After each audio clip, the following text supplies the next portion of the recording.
Hi, my name is Therese Emanuel Gray. I'm going to be reading to you the second installment here of our study on the book Dialogues of the Devil by Taylor Caldwell, who could read the Akashic records and was able to give us an incredible insight into the nature of good and the nature of evil by recording this conversation between the Archangel Michael and the fallen Archangel Lucifer, who was formerly known as Luciel.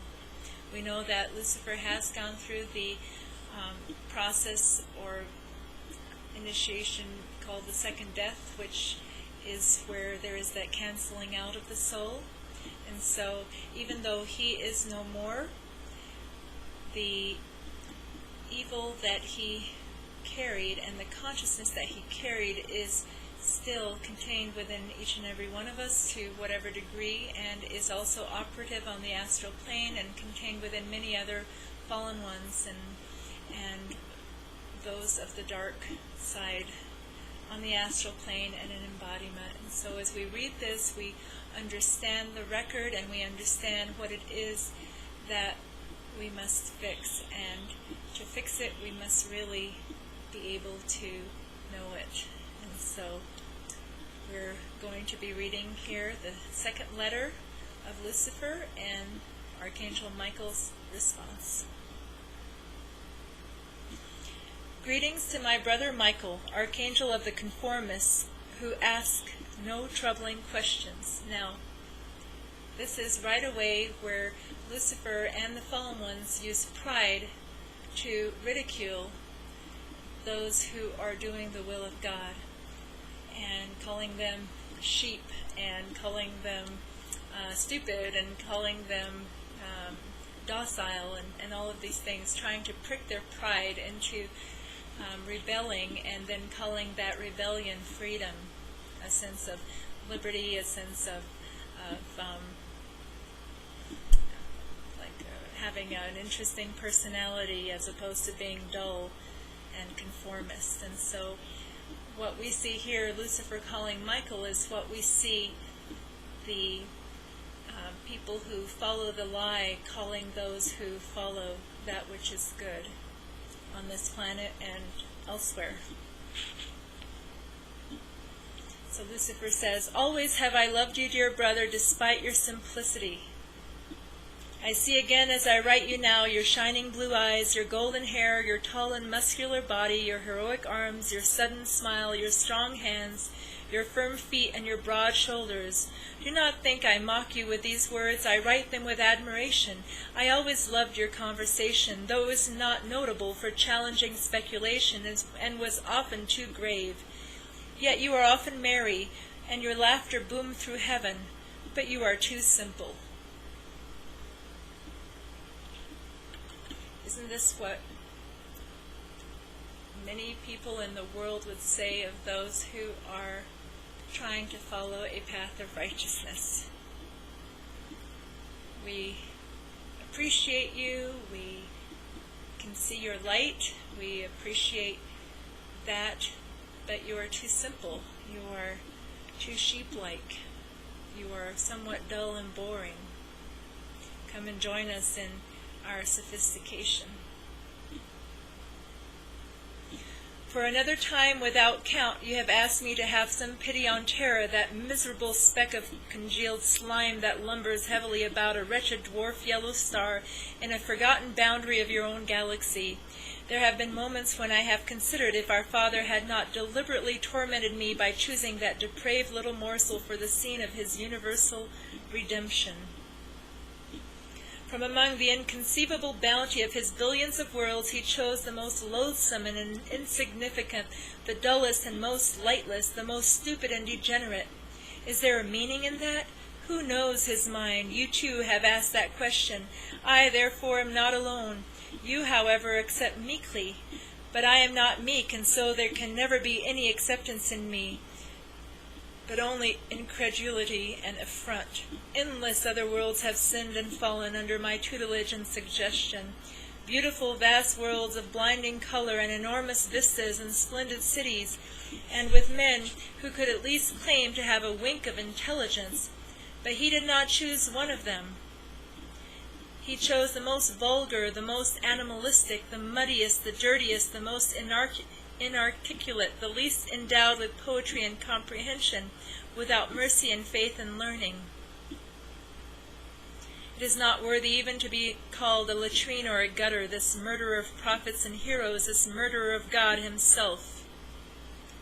Meaning that earth was the murderer of God as Jesus, and the murderer of God as Socrates, and the murderer of God as all who came in the name of God.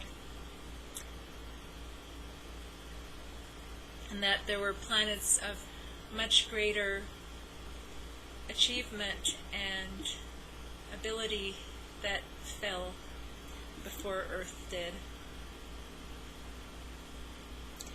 This delighter in filth and sins most abominable and unspeakable, this arrogant little squeak in the song of creation, I have felt some pity for other worlds which have fallen, for they had some splendor and some glory, but for terror I have only revulsion, half desert, half storm, half polluted seas, half eroded mountains. It is a fit habitation of the creature which reared itself on its hind legs and dared to call itself a man. You too were present with a host of my unfallen brothers when God was killed by the animal who pretends to be human. Dear heaven, so base a beast.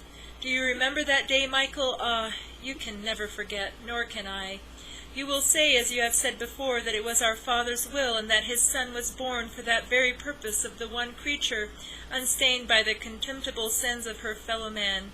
It was a consummation, you have told me, that he designed from the beginning of time, but the consummation was man's doing, his unpardonable sin. You do not agree with me in this, though you have no other explanation. You will say that I am incapable of understanding, but I was always wiser than you, beloved brother.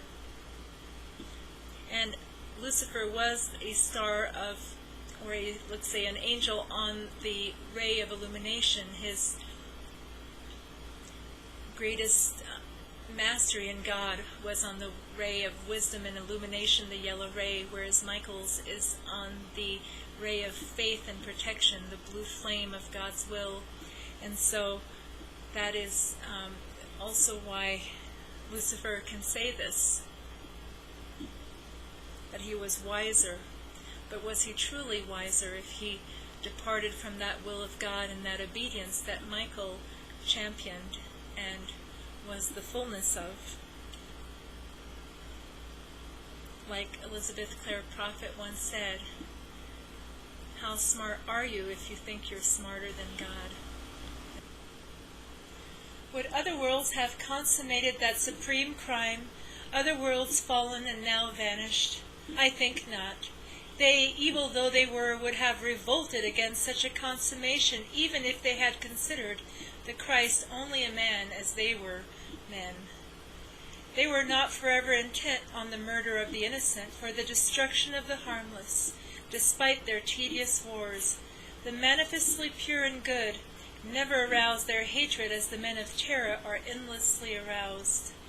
Even if the good angered them, they recognized its virtue, and though they often exiled it out of expediency and because it was troublous and interfered with the enjoyment of life, they did not torture and condemn it to death in the most infamous way.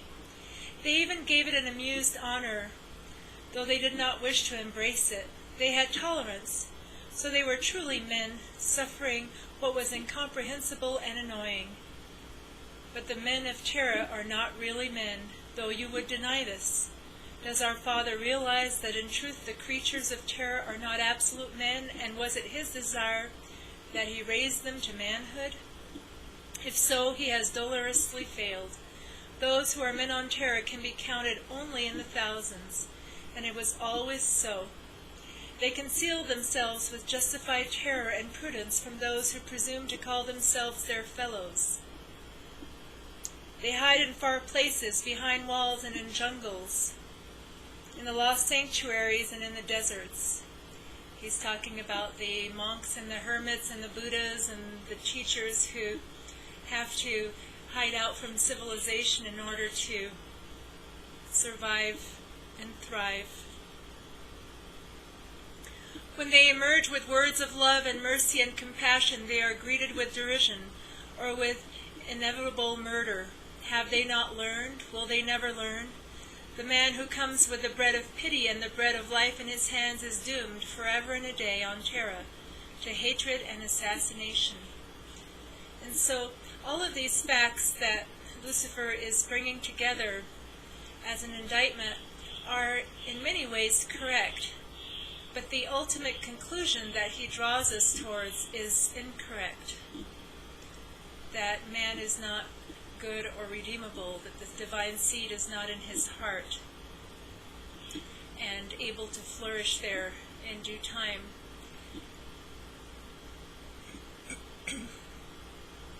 Our Father, he says, through the ages of terror, inspired priests of all religions with the secret and mystical knowledge that he would send his Son to man to open again the gates of eternal life, which you yourself were bidden to close to him. There was not a religion through the ages which did not dimly proclaim the coming of the Redeemer. The priests of Babylonia, of Egypt, of Greece, of Rome, of Persia, of wearisome other nations also proclaimed this living promise. And so did the priests of the dead continents of Atlantis, Lemuria, and Mu, and Indria. The prophets repeatedly announced the coming of God unto man in his flesh. Do I need to recall to you the words of the prophet Isaiah? Unto us a child is born, unto us a son is given. The government is upon his shoulder, and his name shall be called Wonderful, Counselor, God the Mighty, the Father of the world to come, the Prince of Peace.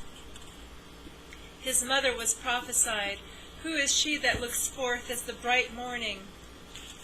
Fair as the moon, clear as the sun, and terrible as an army with banners.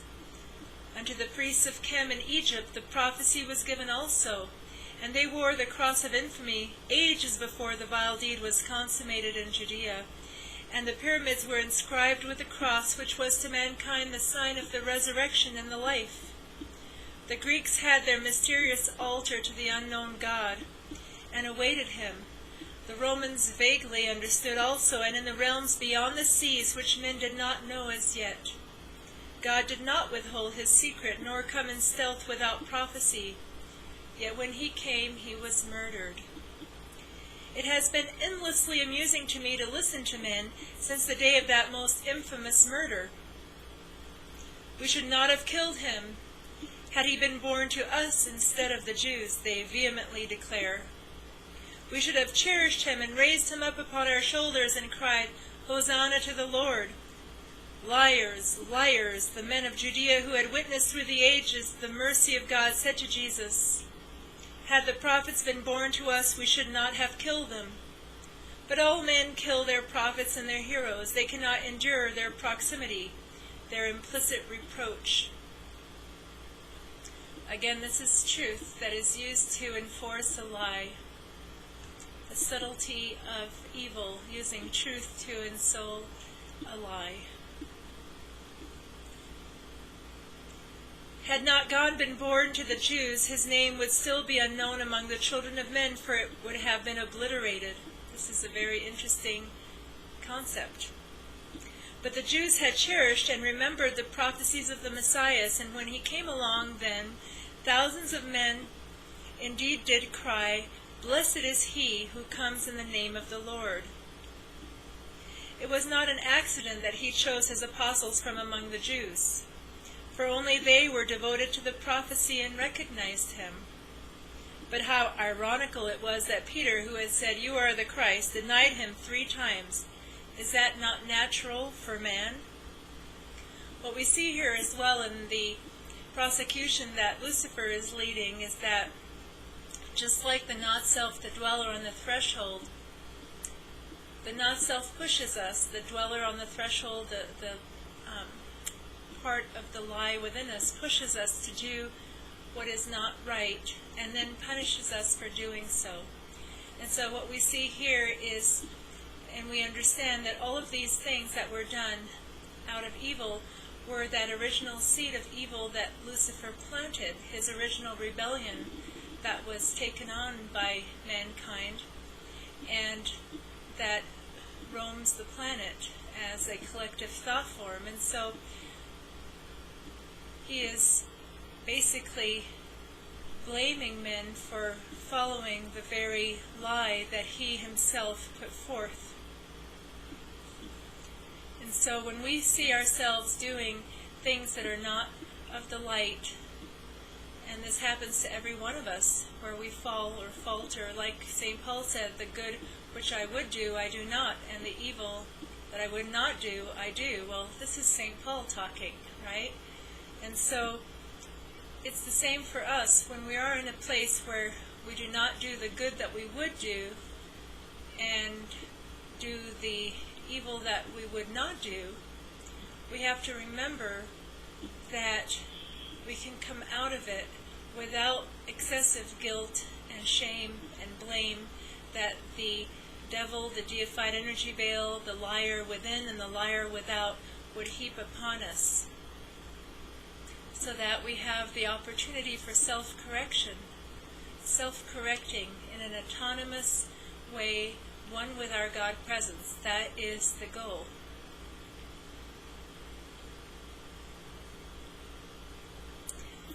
Lucifer continues, I often conjecture, had not Israel been oppressed by Rome, and in terror of her, would the Christ have been yielded pusillanimously by the priests of Judea to the Romans? Had Israel been free, would she not have joyously lifted up her Lord and proclaimed him to the nations? But then the prophecies of Isaiah would not have been fulfilled. It is a great mystery, and I despised it from the beginning. The ways of God are indeed inscrutable, and a weariness.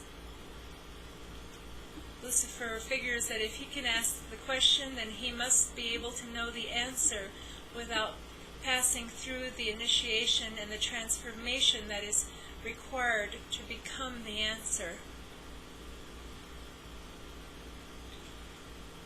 And so he does admit that there are aspects of God that he does not understand, and to him they are wearisome. It's like a child with a Rubik's Cube or something that you can't figure out, and you get weary of it and frustrated by it. Doesn't mean there's anything wrong with the Rubik's Cube. It was the Jews who spread the good news to the children of men that the Messiah had been born and had died for the salvation of men, who for 300 years cried forth the words of deliverance from evil, from me. They took his name to the Greeks and the Romans and the Persians and the Egyptians, and died in their own blood for the message. They died joyfully for nothing, for I followed them everywhere and raised up haters and cynics among the listeners, and skeptics among the wise and urbane, as I raise them to this day. I whispered nonsense to the multitudes, and they laughed at the Jews and struck them down as they had struck them down in Egypt and Persia and Syria and Babylonia. Yes, and other prophets in Atlantis and Lemuria and Mu and Edria, until the day our fathers sank them under the waters in the great flood. And in terror today, where the whisper and laughter and merriment announce, God is dead. It is my ultimate success. You have asked me always, why do you do this thing? I do not do it out of hatred for our Father whom I love. I do it to prove to him that he was wrong from the beginning, and that he must erase forever the memory of him from among the cattle who dare to call themselves men. Shall a beast share in the feast of the Holy of Holies? It is a profanation. The trample of hoofs in the temple must cease. The ass and the wild owl and the serpent must know the temple no more. I shall not rest until this is accomplished. I shall not rest until terror is dead and dies in her own fire and blood, for she has blasphemed God too long. So he's taking matters and justice into his own hands according to his warped sense of understanding outside of the parameters of the will of God, which is love. And his love is a mistaken love. It's not a balanced love. It's a jealous love. It's a possessive love of God that does not include others.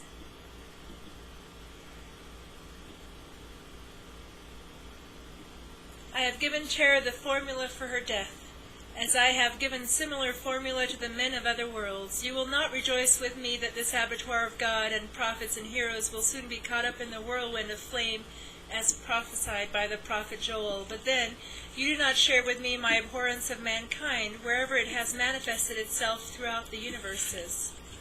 The suns and the worlds were created for angels, and not for animals who stink of manure and sweat and vice and bowels and bladders and disease and all vileness. It is again my vow that I shall not cease until this insult against God has been purged by universal death, and until the province of the galaxies belongs to angels only. If God will not do it, I shall. Your brother Lucifer. So what we see here again is that sibling rivalry, wanting the annihilation of the tiresome sibling, and wanting mommy and daddy and the universe all to himself once again. And this is in all of our psychology, and what we see is that when we are growing up with brothers and sisters, we have to work this out to whatever degree within the family, and then we work it out with the brethren at large, the sibling rivalry that says that one needs to be above others to be the favorite of God. This whole idea of being closer to the throne. It was even a situation that arose with Jesus' disciples, where James and John went up to Jesus and said, "My mom wants you to tell us if we will sit closer on the right hand of God than the others. We want to know who's going to be closest to you, closest to the throne of God." And Jesus said, "I cannot give you this." They were basically asking Jesus to promise this. Their mother wanted that promise from Jesus that her sons would sit closer to the throne of God than the other apostles. And the entire setup is a setup. It's a complete falsehood. And so this very psychology is what Lucifer is saying, and he's applying it to the angels rather than to just a few individuals, saying the angels and only the angels should be in heaven and not man. And just as the fallen angels did appreciate animals as elemental life, populating planets with their beauty, they did not want man as this, what they considered vile animal, to coexist with them. They wanted the animals to serve them, not to be the ones to serve humanity that they considered animal-like. And so Michael's response: "Greetings to my brother Lucifer, who desires in his enigmatic heart that he be refuted and rejected, and that the glory of God would be proclaimed forever to angels and men, though he would deny it." What Michael is saying here is that there is a part of Lucifer that does seek conversion, that does seek for man to also glorify God. He says, "I have read your letter with sorrow, for I know the anguish of your spirit. I too remember you, and your grand appearance and the glory of your presence. How is it possible, I often ask myself, for poor men to resist you, who are so many apparitions, all of them seductive? So small a foe, man, so helpless, so feeble, so confused, so blind, so dejected, so little. I look upon him and weep. The wonder to me is not that he has often rejected and blasphemed God, but that he has remembered him so long, despite the scorners and the philosophers and the erudite scholars. The wonder to me is not that he resists the tender blandishments of the Lord in such multitudes, but that so many men, though you would deny this, hold him so preciously to their heart and adore his name daily after their death. And they turn from you as they turn from you in life, and they fly like radiant birds to the bosom of their Lord. You would scornfully call this simplicity. But virtue is simple and easily understood. It is only evil that is complex. complicated, twisted in all its ways, and devious. Virtue is a stream of bright water going faithfully to the sea. But evil winds through many passages and gorges and chasms, and it takes on many intricate colors and hides itself in alien caverns. Evil has 1,000 conversations and uncountable perverse rituals. It is 1,000 undisciplined wheels within a wheel, all zealously spinning. Life, on the contrary, is direct and without guile, and has no arguments, for life is. And there can be no argument in the presence of order. Evil lives in a multitude of philosophies and controversies and conjectures and speculations. It attempts always to argue life out of existence, and is triumphant only when there is nothingness. In short, it is death. We can see this in the situation of abortion and all of the politics around abortion. The multitude of philosophies and controversies and conjectures and speculations that attempt always to argue life out of existence. There is in evil men the will to die, to be absolved from the burden of being, to be rescued from seeking an answer, though the answer is so plain and so unequivocal. Evil seeks absolution from the necessity to accept. It shares one thing in common with virtue, the desire for adherence. Man cannot live alone either in virtue or in evil. As virtue cannot tolerate the evil, neither can the vile tolerate the just. One must perish. You will say that evil is always victorious. No, not always. For does life not endure? Life cannot exist in the presence of death, and midnight cannot be while the sun shines.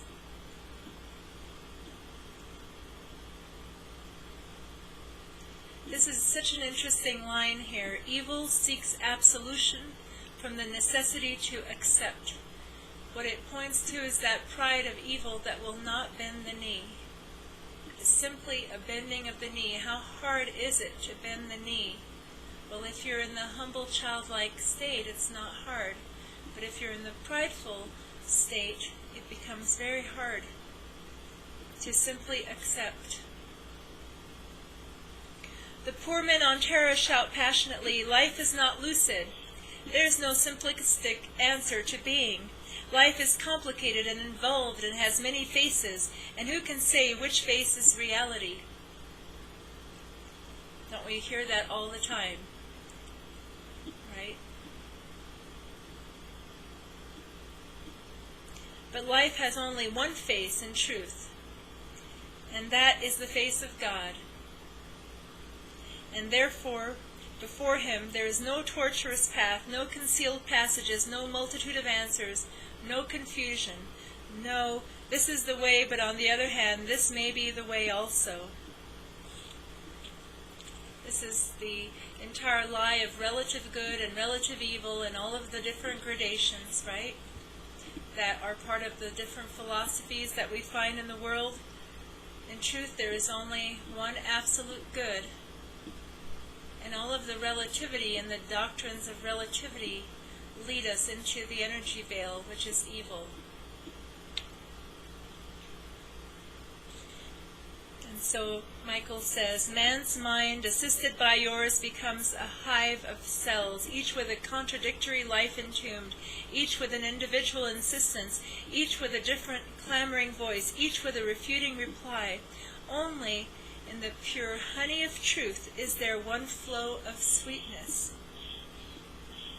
Read that again. Only in the pure honey of truth is there one flow of sweetness, and there is naught so simple as honey. Our Father does not dwell in the labyrinthine places. He lives in the sun, where there is no concealment. But defiled in soul by you, man exclaims, where is God? I do not see him. All is darkness. He has asked me in this darkness to be docile and accept as simply as does the beast of the field or an infant in arms and at its mother's breast.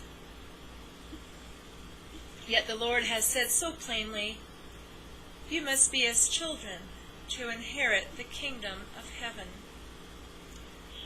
Children do not question obliquely and in large words and in erudite phrases, nor do they accept the words of the old wise and reject the evidence that is before them. They see clearly and in whole, and not obscurely and in part. You have told man that he has reason, and therefore it is like unto the gods, and is aware of good and evil. So these are all of the seeds that Lucifer has planted in the psyche of man. But you have shown him only his own passions and his own desires, and have urged him not to refuse them, but to gratify them. For are they not his inherent nature? How many times have we done things and said, well, I can't help myself, it's just the way I am. In French they have a saying called péché mignon, to the cute sin. Everybody gets a cute sin that they get to do. And so that cute sin is justified and absolved because it's cute. And it's childish, not childlike. It's a childish way of justifying this inherent nature, seemingly, of sinfulness. In fact, the church fathers in the last 2,000 years even went to create that doctrine of original sin, right, where this was St. Augustine, I believe, and this whole idea that man is sinful because of the sin of Adam and Eve. So everyone who is born on earth is sinful because of the sin of Adam and Eve, and therefore it is in man's inherent nature to sin.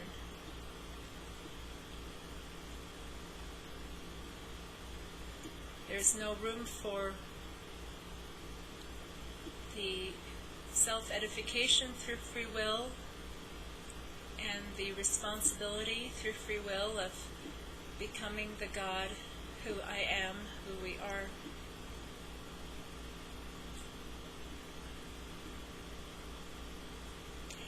His reason is perverted by his intimate lusts, which you stimulate and tempt in delectable form.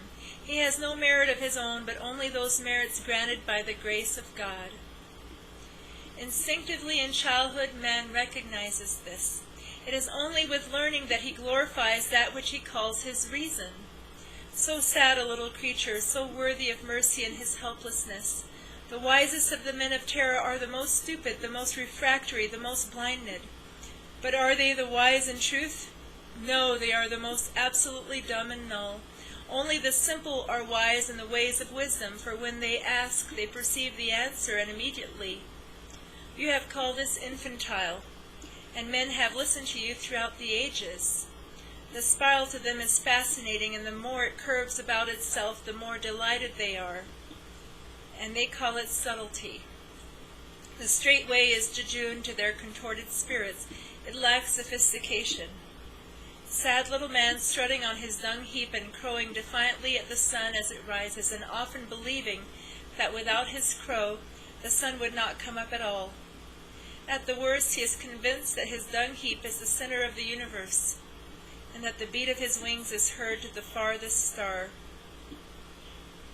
Yet our Father chose to take on the flesh of this miserable small creature, this blind little mouse, this impudent mannequin. This has angered and insulted you, as you have said so often through the eons. But God did not do this to torment you, as you say. He does not inflict suffering on his children. He had his reasons. You have written that if he does not erase the memory of man from all the planets, not only Terra, you will do it. That cannot be unless he wills that you have your will. Meaning that ultimately Lucifer can will himself out of existence, which is exactly what he ultimately did.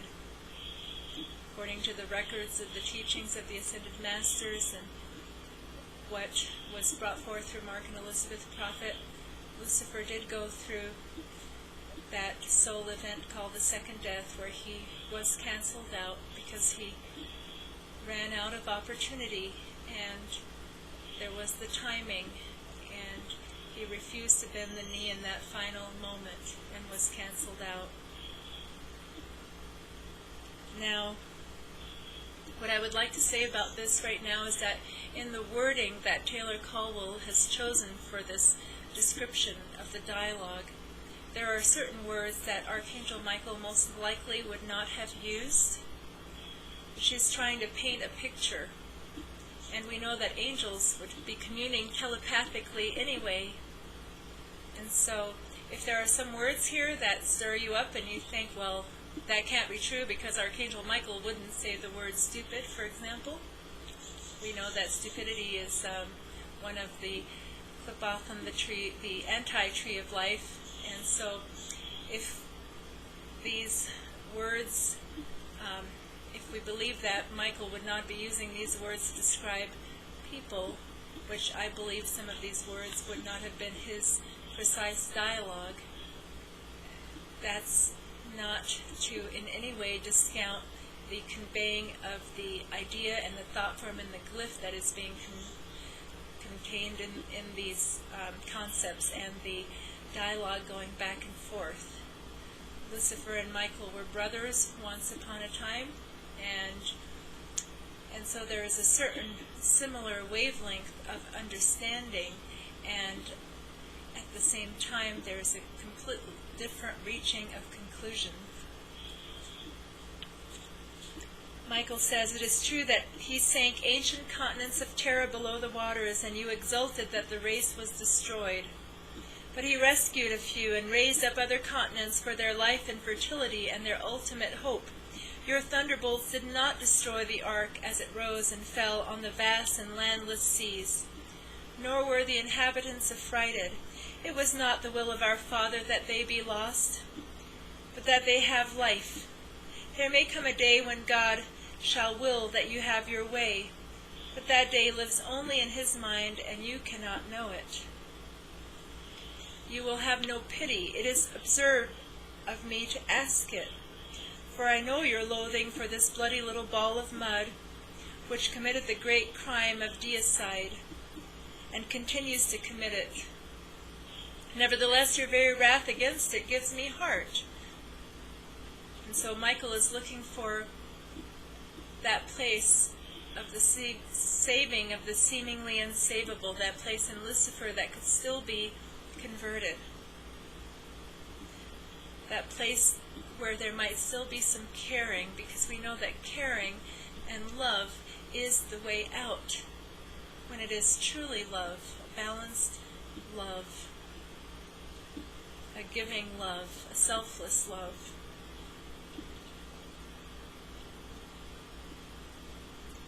He says, "Nevertheless, your very wrath against it gives me heart, for it was out of your love for our Father that you have found terror so outrageous. But even if God has chosen Madra, the most beautiful and splendid planet in all the universes, to be born of her, you would still have been fired with anger. For men live on Madra also, and mankind is your curse." So what Michael is saying here is that even if God had sent Jesus to some amazing planet out there as opposed to Earth, Lucifer would still have had a problem with that.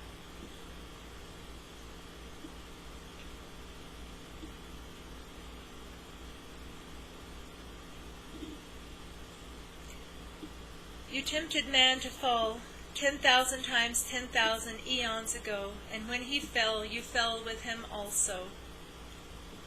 He is your anathema as you are his. It's like the lobsters pulling all the other lobsters down in the pail.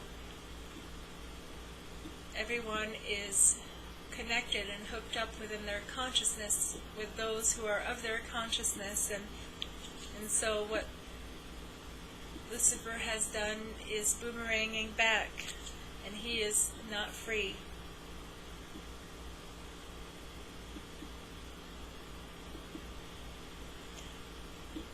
When he echoes you and blasphemes, it does not rejoice you. You would obliterate him for the very words you taught him. You would kill him for the evils he has embraced, though you invented those evils and filled his arms with them. So when we see this level of evil, whether it's within ourselves, within others, or on a larger scale, as in the consciousness of Lucifer, We have to understand that the only way out is through that humility, through that bending of the knee, through that giving to God, through that saying, God, help me. I cannot do it alone. I cannot get myself out of this, but if you will help me by your grace, then I will try and try and try and try till I get myself out of this pail and find a way back up the mountain from whence I came and leave a path for others to follow.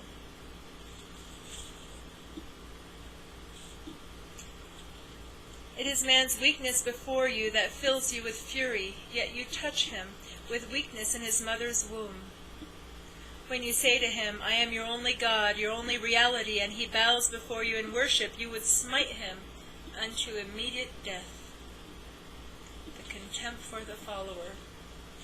Ah, Lucifer, one star of morning, you are the very father of man's incredible infamy, and while you demand his adoration, you simultaneously demand that he die.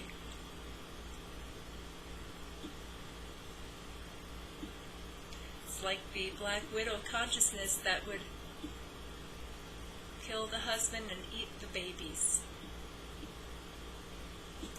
This is not a marvel to me, you who are a slave of slaves, but it is my sorrow, it is the will, it is the sorrow of all your brothers also.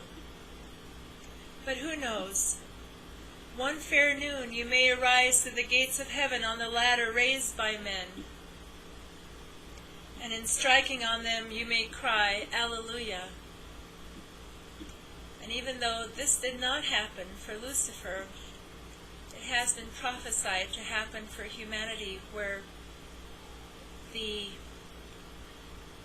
sons and daughters of God will convert the larger numbers of children of God.